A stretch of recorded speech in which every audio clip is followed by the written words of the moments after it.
The Galactic Store stood in the middle of the trade station like a glowing tower. Bright lights, tall glass walls, and signs in many alien languages filled the air. It was a place where all species came: traders, travelers, soldiers, and wanderers. The smell of strange fruits and cooked alien meat mixed with the metallic scent of engines and oil. Inside, voices shouted, bargained, and argued. Tall insect creatures waved their long arms. Small lizard folk counted shiny coins, and giant machines traded heavy tools. The Galactic Store had everything: food, water, weapons, and rare parts. But it was also cruel. Not every hand that reached for food was welcome. Among the crowd stood a woman. She was not human. Her skin was pale silver, with faint scales shining when the light touched her. Her eyes glowed like dying embers, and two horns curved back from her head. A dragon woman, one of the last of her kind. She stood in line, silent and weak. Her clothes were torn, her steps slow, as if she had not eaten for many days. She pressed a few small coins in her hand, the last of what she owned. Her stomach tightened with hunger, and her throat was dry. Still, she waited. When her turn came, the alien shopkeeper looked at her. He was tall, with skin like stone and eyes that moved in different directions. He looked at the coins, then at her face and sneered. "Not for your kind," he said in a cold voice. The dragon woman froze. She looked down at the coins, then back at him. "Please, only a little food," she whispered. The shopkeeper shook his head. He pushed her coins back with disgust, as if her touch was poison. "Get out. Dragons are trouble. I will not serve you." The crowd around her went silent. Some aliens laughed, some looked away. The dragon woman's hands trembled. Her throat ached with shame, her chest heavy. She had faced this before, again and again, but each time it cut deeper.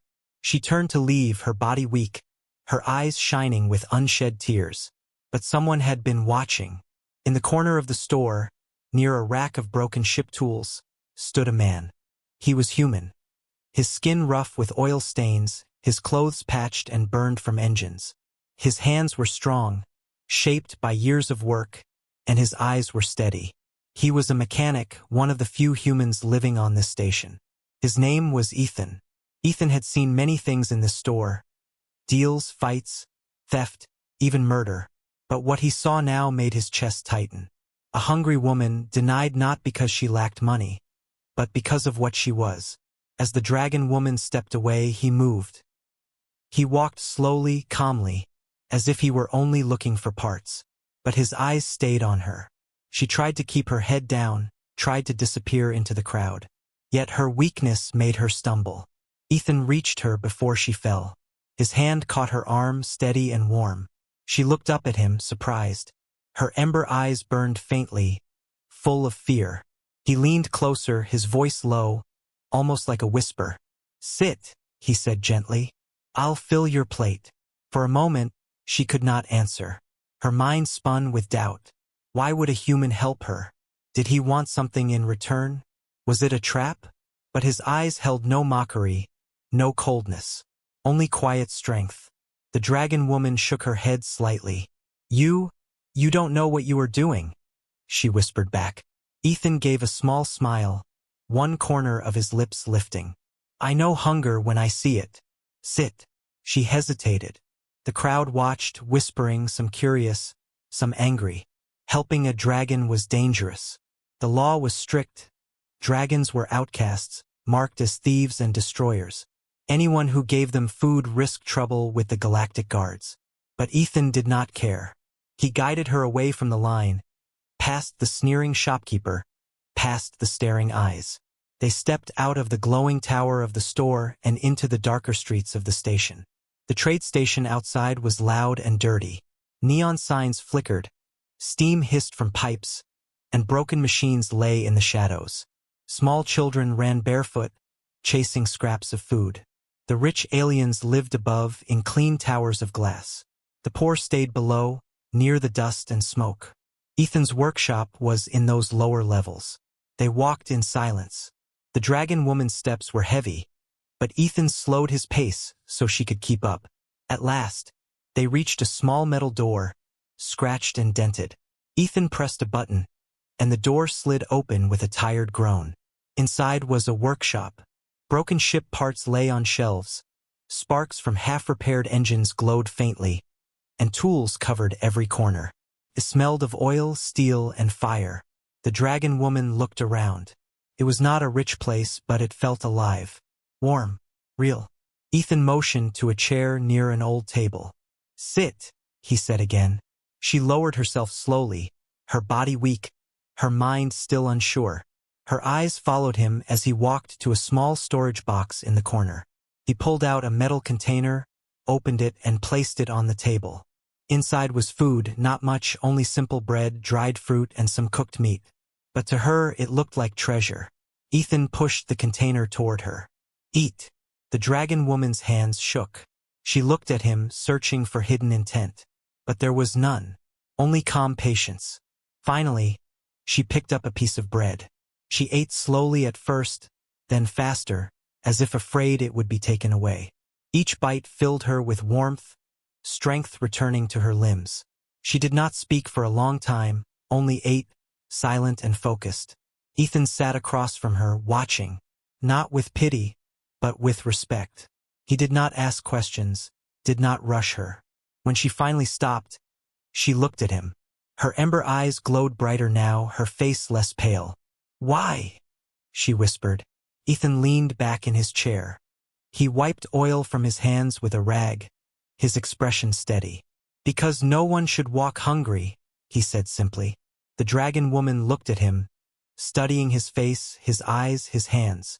For the first time in many years, she felt something strange, something she had almost forgotten. Hope. But hope was dangerous. Outside, in the shadows of the trade station, two dark figures stood. They had followed her. They had seen the human take her away. One of them spoke in a low voice. "The guards will want to hear this." The other nodded. Inside the workshop, Ethan and the dragon woman sat in silence, unaware of the danger already moving toward them. The human had opened his door. The dragon had taken food from his table. And nothing in the galaxy would ever be the same again. The workshop was quiet. The sound of distant engines echoed through the metal walls, and the faint hum of the trade station vibrated under the floor. The dragon woman sat at the table, her fingers still curled around the last piece of bread. She did not eat it yet. She only stared, as if she feared it would vanish the moment she let it go. Ethan, the mechanic, returned to his tools. He picked up a half-broken engine core and began working with calm hands. Sparks flickered as his tool touched the metal. For a while, the dragon woman only watched him. His movements were steady, practiced. He did not look at her with suspicion or fear. He treated her as if she was no different from anyone else. Finally, she spoke. Her voice was soft, almost a whisper. "You risked much for me." "Why?" Ethan did not look up. He tightened a bolt, tested the engine, and only then answered. "I fix ships," he said simply. "But hunger cannot wait. Ships can." She tilted her head, confused. "You speak like it is nothing. Do you know what happens if the guards find out you fed me?" Ethan gave a small shrug. "Then they'll know I don't like seeing people starve." Her ember eyes narrowed. She leaned forward slightly. "Humans are not known for kindness here. Most would sell me to the guards for a handful of credits." Ethan finally looked at her. His eyes were steady, quiet, but sharp. "I'm not most humans." For a moment their eyes met. The dragon woman felt something stir inside her chest. Not trust, not yet, but something close. She lowered the bread to the table and said softly, "My name is Lyra." Ethan gave a small nod. "Ethan." Silence filled the room again. Only the faint crackle of sparks from his tools and the hum of the station outside could be heard. Lyra's hands rested on the table, her claws faintly scratching the surface. At last, Ethan broke the silence. "You don't belong here, not just because of what you are. You look lost." Lyra's ember eyes dimmed. Her voice shook, but she tried to keep it calm. "I was exiled. My kind has no home. The stores will not feed me. The ships will not take me. Even the stars turn cold. Ethan set down his tool.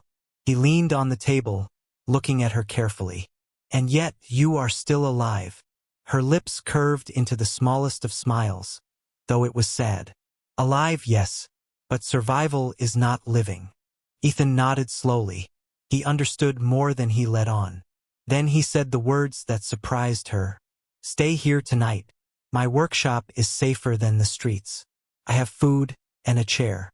It's not much, but it's better than the cold floors outside. Lyra stared at him, silent. Her claws tapped on the wood. Why would you offer this to me?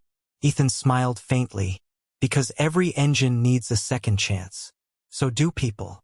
The words hung in the air. She wanted to believe him, but deep inside, her heart was heavy with doubt. Could she trust him? Would he betray her later, when the guards came with questions? Still, her body was tired. Her mind was worn, and his words felt different than the lies she had heard before. At last, she gave a slow nod. One night. No more. Ethan stood and opened a side door. Inside was a small room with an old bed, a blanket, and a lamp that flickered weakly. Smelled of oil and dust, but it was warm. You can rest here, he said. The door locks from the inside. No one will disturb you. Lyra stepped inside, looking around cautiously. She touched the blanket with her claws, as if testing if it was real. Then she turned to Ethan, her ember eyes glowing faintly. If the guards come, you will regret this. Ethan only nodded. Maybe, but regret is lighter than watching someone starve. With that, he closed the door and returned to his tools. Lyra lay on the bed. She did not sleep immediately. Her body rested, but her mind stayed awake. She thought of her people, scattered, hunted, forgotten. She thought of her exile, of the hunger that followed her across systems. And she thought of the human, Ethan, a mechanic, simple, ordinary. Yet he had offered what no one else dared, kindness. Her claws curled into the blanket. Why? She whispered to herself. But no answer came. Only the hum of the station, and the faint sounds of tools striking metal. Outside the workshop, danger moved. In the shadows of the station's lower levels, two cloaked figures met with a Galactic Guard officer. The officer was tall, his armor black with glowing blue lines. His voice was sharp as metal. You are certain? He asked. The cloaked alien nodded. We saw it. A human mechanic took her, fed her, hid her. The officer's eyes narrowed. Then he breaks the law. Feeding an exile is treason. He lifted a small device, speaking into it. Squad Gamma, prepare. We have a dragon to catch. The cloaked figure leaned closer. And the human? The officer's lips curved into a cruel smile. Humans are replaceable. Back in the workshop, Ethan worked late into the night. His tools clicked, his torch hissed, and the engine core slowly came to life. He glanced at the door to the small room. For a moment, he wondered what her story truly was. Why a dragon, exiled and starving, would wander here of all places. But he did not push. He had learned long ago, broken engines reveal their secrets only when repaired slowly, not forced. The same was true for people. He whispered to himself, one step at a time. The engine flared with light, humming to life. Ethan smiled faintly. But outside, the footsteps of the guards were already echoing in the distance. They were coming, and the night would not remain quiet for long. The lower levels of the trade station were never truly quiet. Even in the dark hours, when the upper towers slept, the underworld moved with restless life. Voices whispered in hidden corners, engines coughed out smoke, and the shadows of thieves and hunters walked freely. Ethan's workshop sat on the edge of these streets, a small flicker of light in a sea of darkness. Inside, the air smelled of oil and burnt metal. The soft hum of a repaired engine filled the room. Lyra sat at the table again. She had eaten, and though her body was still weak, her ember eyes shone a little brighter. She watched Ethan work, his hands steady as always. He looked ordinary. His hair messy, his clothes dirty, his hands scarred by fire and steel. But to her, he was no longer ordinary. No one had shown her kindness in many years. Ethan noticed her stare but said nothing. Instead, he asked, "Do you know how to hold a spanner?" Lyra blinked. "A what?" He pointed at the heavy tool on the bench. "Spanner. Hand me that." She hesitated, then reached for it. The tool was heavy in her claws, but she passed it to him. Ethan tightened a bolt on the engine and nodded. "Good. Not afraid of work." Her lips curved faintly, almost a smile. Dragons built machines long before humans left their first world. Ethan raised an eyebrow. "That so?" Her eyes darkened. "But now I build nothing. I only survive." Ethan's hands slowed. He looked at her for a moment, then went back to the engine. "Survival is a start, but it's not an end." The words sank into her like drops of water on dry stone. She said nothing more, but her claws tapped softly on the table, restless. Outside the workshop, the shadows moved. 2 galactic guards watched from a dark corner across the street. Their armor glowed faintly, their helmets hiding cold faces. One of them whispered, "The reports were true. The dragon hides here." The other nodded. "And the human aids her." "Orders. Wait, let them think they are safe. Hunger makes prey weak. Soon the net will close." Their voices faded back into the darkness, but their eyes never left the workshop. The next morning, Ethan prepared for the market. His workshop needed parts and credits were low. He strapped on his tool belt and glanced at Lyra. "You should stay here," he said firmly. "The market isn't safe for you." Lyra's ember eyes narrowed. "It isn't safe for anyone, but I will come." Ethan shook his head. "They'll recognize you." "I wore a cloak long before you knew my name," she replied calmly.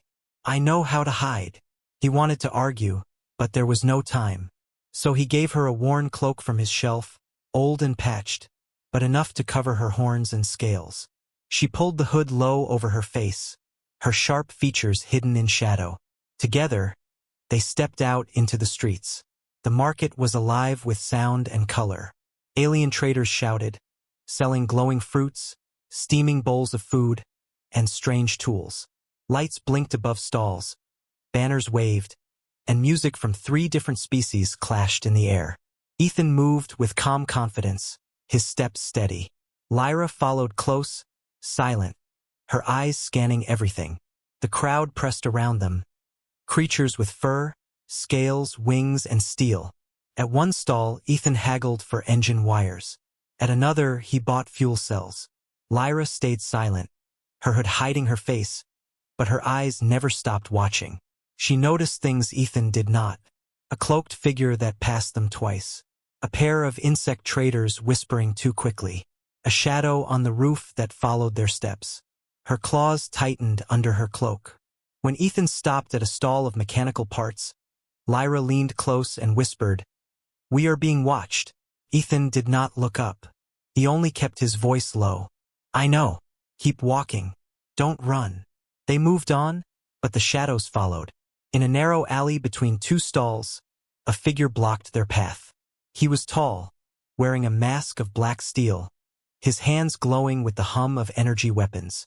"Human," the masked figure said coldly. "You walk with dangerous company." Ethan stepped forward, his body shielding Lyra. "I walk with a friend. Move aside." The masked figure laughed softly. "A friend? She is a dragon. An exile. A price rests on her head high enough to buy 10 human lives. Give her to me, and you may keep your workshop." Ethan's jaw tightened. "Not happening." Lyra's ember eyes glowed under her hood. She took a slow step forward. "Do you serve the guards?" The masked figure tilted his head. "I serve credits. Nothing more. A bounty hunter." Ethan cursed under his breath. Before the hunter could move, Lyra raised her hand. A faint spark of light flickered between her claws, like a tiny flame struggling to be born. The hunter froze for a moment. Then his laugh turned sharp. "Ah, the dragon fire still lives. But weak. Very weak." He lunged forward. Ethan grabbed a metal pipe from the ground and swung, blocking the hunter's strike. Sparks flew as energy hit steel. Lyra stepped back, her fire too faint, her body still weak from hunger. The fight was quick, brutal. Ethan fought with the desperation of a man protecting more than himself.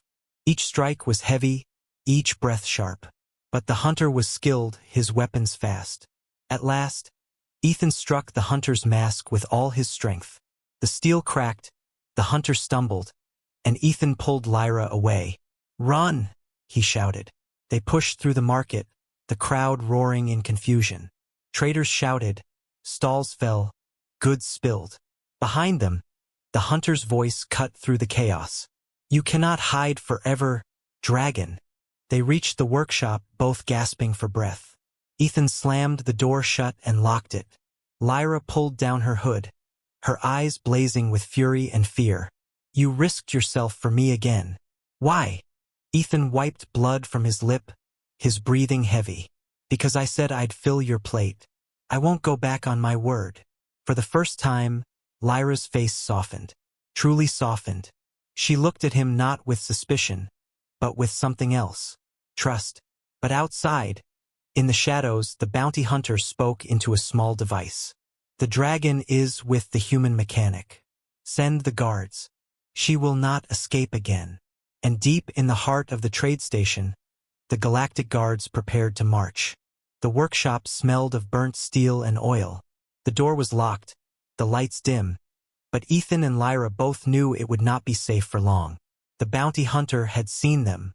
The guards would come soon. Ethan paced across the floor, his boots echoing on the metal. He ran a hand through his messy hair, his face tight with worry. Lyra sat at the table, her claws drumming lightly against the wood. Finally, Ethan stopped. "We can't stay here. They'll search every corner of the lower levels." Lyra tilted her head. "Then where do you plan to run? The station is full of eyes." Ethan frowned. He didn't have the answer, but before he could speak, a sudden noise outside shook the walls. A ship had landed nearby, heavier, larger than most freighters. Its engines coughed and died, the sound of failure echoing through the alleys. Sparks rained from its vents, and the air filled with smoke. Ethan moved to the small window and looked out. His eyes widened. It was a galactic courier ship, fast, armored, built for dangerous travel between systems. But right now it sat broken, unable to fly. A small crowd gathered around it.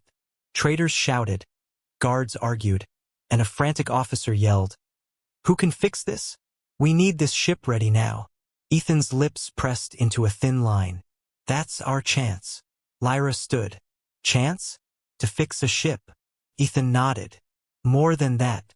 If I repair it, I'll earn credits. Maybe trust. And credits by freedom. If we're lucky, a way out of here." Lyra's eyes glowed faintly. "And if we are not lucky?" Ethan smirked. "Then we're already dead. Doesn't change much." Without waiting, he grabbed his toolkit. He looked back at Lyra. "Come with me, but keep your hood low." The market was still noisy from the earlier fight, but the broken ship drew attention. Its hull was cracked, one engine dead, the other smoking. A team of alien engineers stood nearby, arguing in 6 different languages. None dared touch it. The officer in charge, a tall being with 4 arms and silver skin, barked orders. His eyes darted nervously to the crowd, then to the dead engine. Ethan stepped forward calmly. "I can fix it." The officer's eyes narrowed. "A human? This is no broken door hinge. This is a courier ship." Ethan dropped his toolkit on the ground. The sound was sharp, confident. "You want it flying? Or you want excuses?" The officer hesitated. Then, with a growl, he pointed. "You have 1 hour. Fail, and I'll throw you out the airlock." Ethan crouched near the engine, opening the metal panels. Inside, wires sparked wildly, fuel lines leaked, and the core was misaligned. He whistled softly. "She's in worse shape than I thought." He pulled tools, hands moving quick and sure. But after only a few minutes, his frown deepened. The damage was not simple. The energy core was alien, not like anything he had repaired before. Behind him, the officer growled. "You said you could fix it." Ethan muttered, "I can. But this core, this is beyond human tech." Before the officer could drag him away, a voice spoke. "Shift the plasma channel," Lyra said quietly. Ethan froze. He turned to look at her. She stood at his side, hood still low, her claws pointing at the core. Her voice was calm, almost commanding. The core isn't dead. It's misaligned. Twist the channel 30 degrees and lock the coolant flow. Then reroute the spark. Ethan blinked. How do you know that? Lyra's ember eyes glowed under her hood. I have seen engines greater than this. Trust me. The officer scowled. Who is she? Ethan quickly covered. My assistant. The officer snorted but didn't stop them. Then fix it, both of you. Fail and I'll kill you both. Ethan's hands moved again, this time following Lyra's instructions. Piece by piece, the broken engine began to shift. Sparks died. The humming core started to glow brighter, steady. Lyra knelt beside him, her claws steady as she guided each step. She knew things no human mechanic should know, ancient designs, hidden structures. Ethan worked with her in silence, their hands moving like two parts of one machine. Finally, Ethan slammed the last panel shut. He wiped sweat from his face. Try it now. The officer barked at his crew. They started the ignition. For a moment, the engine coughed, flickered, then roared to life. The broken ship trembled, then steadied. Its lights glowed strong. Its hum filled the market. The crowd gasped. The officer's forearms crossed, his sharp eyes watching Ethan. You repaired what no other could. He tossed a heavy bag of credits at Ethan's feet. Payment. And warning. Be gone before the guards arrive. Ethan nodded, grabbing the credits. He turned to Lyra, whispering under his breath. Where did you learn that? Lyra's hood hid her face, but her voice was firm. Dragons are not only fire and teeth. We were builders once. Makers of ships that touched the stars before humans left their homeworld. This engine was nothing compared to what I have seen. Ethan studied her, questions rising, but before he could ask, shouts rang out. The guards! The guards are here! The crowd scattered. The sound of armored boots thundered across the market.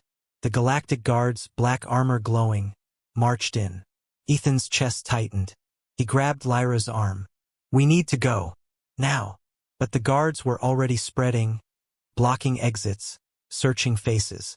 Ethan pulled Lyra into a side alley, hearts pounding. They moved through shadows, the noise of the market fading behind them. At last, they reached the safety of the workshop again. Ethan slammed the door and locked it tight. He turned to Lyra, his voice sharp. You're not telling me everything. You know too much. Engines, cores, ancient tech. Who are you really? Lyra lowered her hood slowly. Her ember eyes burned bright in the dim light. I was not only exiled, she said quietly. I was born to a throne. My people called me Princess of the Flame. I carry knowledge no one else remembers. That is why they hunt me. Not because I am dragon, but because of what I know. Ethan's breath caught. Outside, the guards shouted orders, their search closing in. And for the first time, Ethan realized the truth. Helping Lyra was not only kindness. It was war. The workshop was dark. Only the glow of a small lamp lit the room. Ethan stood frozen, his eyes locked on Lyra. The words she had spoken still echoed in his head. Princess, a dragon princess, holder of secrets. He had expected hunger, weakness, exile. He had not expected royalty. Lyra's ember eyes shone faintly as she sat at the table, her claws folded. She looked calm, but there was weight in her voice. My people once built ships powered by starfire, engines that could bend the dark and travel beyond charts. I was taught the secrets before exile. That is why the guards want me. Not for what I am, but for what I know. Ethan rubbed a hand over his face. His heart raced. And now I'm part of it. Lyra tilted her head. You chose when you fed me. Ethan sighed. He knew she was right. The moment he gave her bread, his fate had changed. Before he could reply, the workshop walls trembled with heavy boots. The sound was sharp, metallic, growing closer.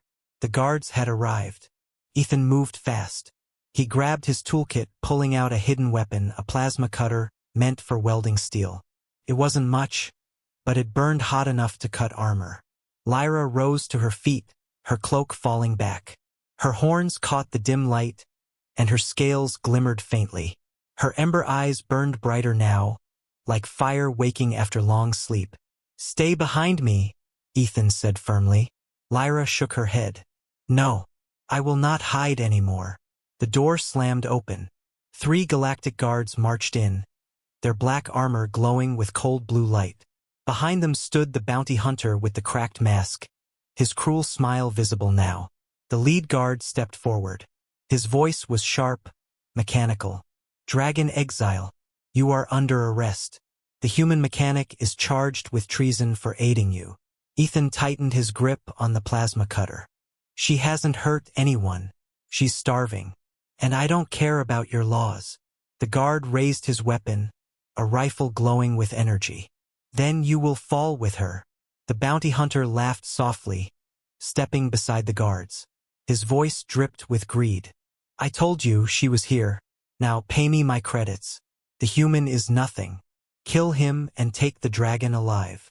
Lyra's claws curled, her chest rising with anger.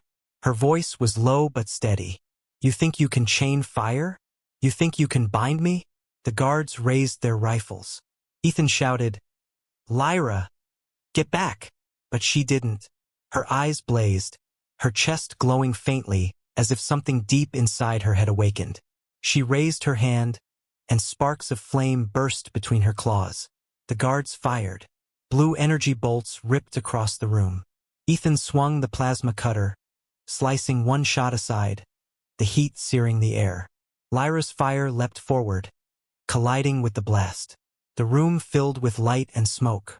One guard fell, his armor scorched. Another staggered back, shielding his eyes.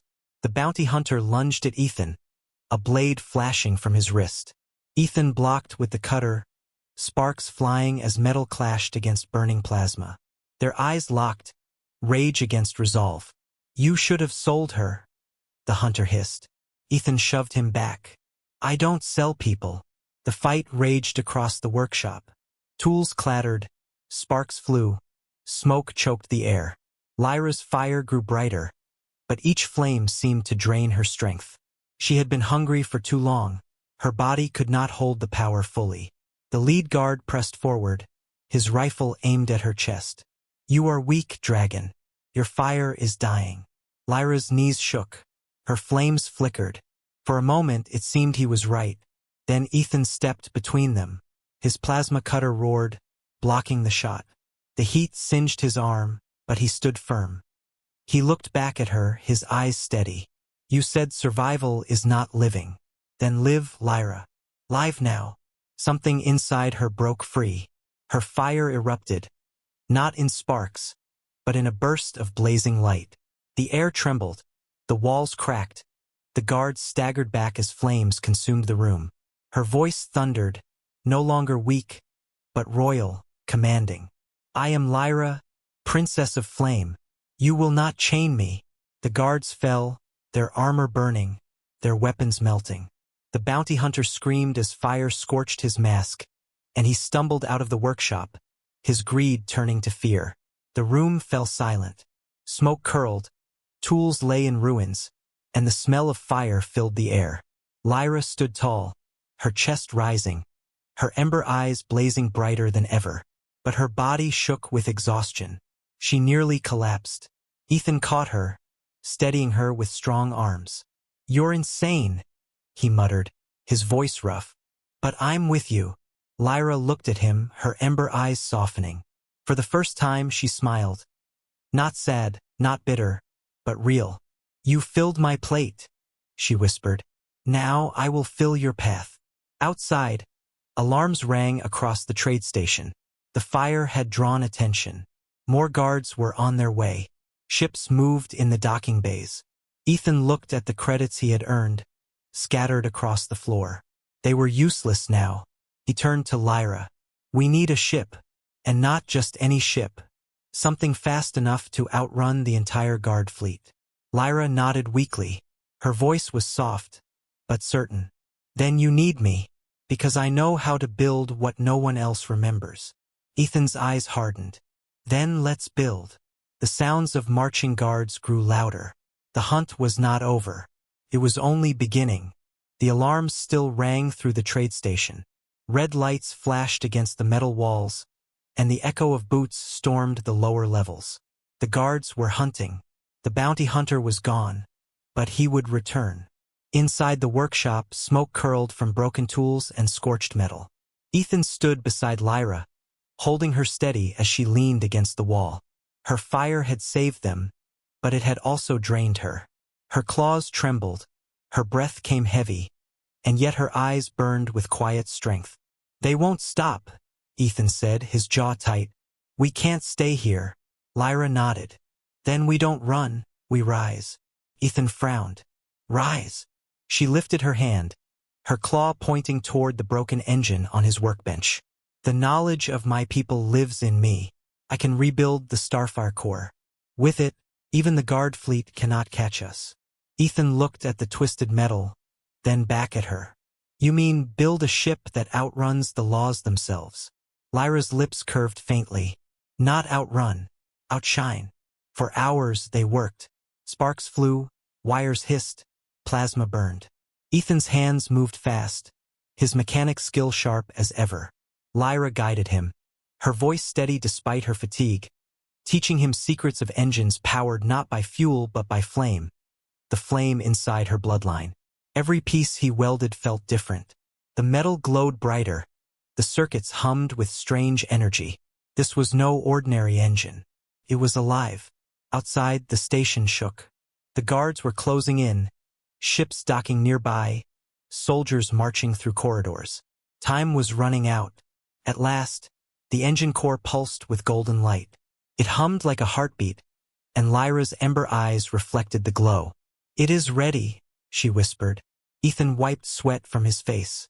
"Then let's fly." They loaded the core into an old freighter hidden at the back of the workshop. It was a junk ship, rusted and slow, but with Lyra's core inside, it became something new. Ethan powered the controls. The dashboard flickered to life, brighter than he had ever seen. The hum of the engine filled the cabin, steady and strong. But before they could launch, a shadow fell across the hangar. The bounty hunter returned, his mask cracked, his armor scorched, but his eyes still burning with greed. Behind him, squads of guards fanned out, weapons raised. "You can't escape," the hunter snarled. "That dragon belongs to the Empire. And you, mechanic, you chose the wrong side." Ethan gripped the controls, his voice firm. "I don't take orders from thieves or tyrants." The guards aimed their rifles. "Surrender," their leader barked. Lyra stepped forward, her voice calm but sharp. "You hunger for power, yet you fear true fire." Her ember eyes glowed, her chest flickering faintly. She was still weak, but the core pulsed beside her, feeding her strength. Ethan whispered, "Lyra, if we do this, there's no going back." She turned to him. For the first time, there was no doubt in her voice. "Then forward is the only path." The guards opened fire. Blue energy bolts ripped across the hangar. Ethan slammed the launch controls. The freighter roared, the Starfire core blazing to life. Flames burst from its engines, golden light spilling across the hangar floor.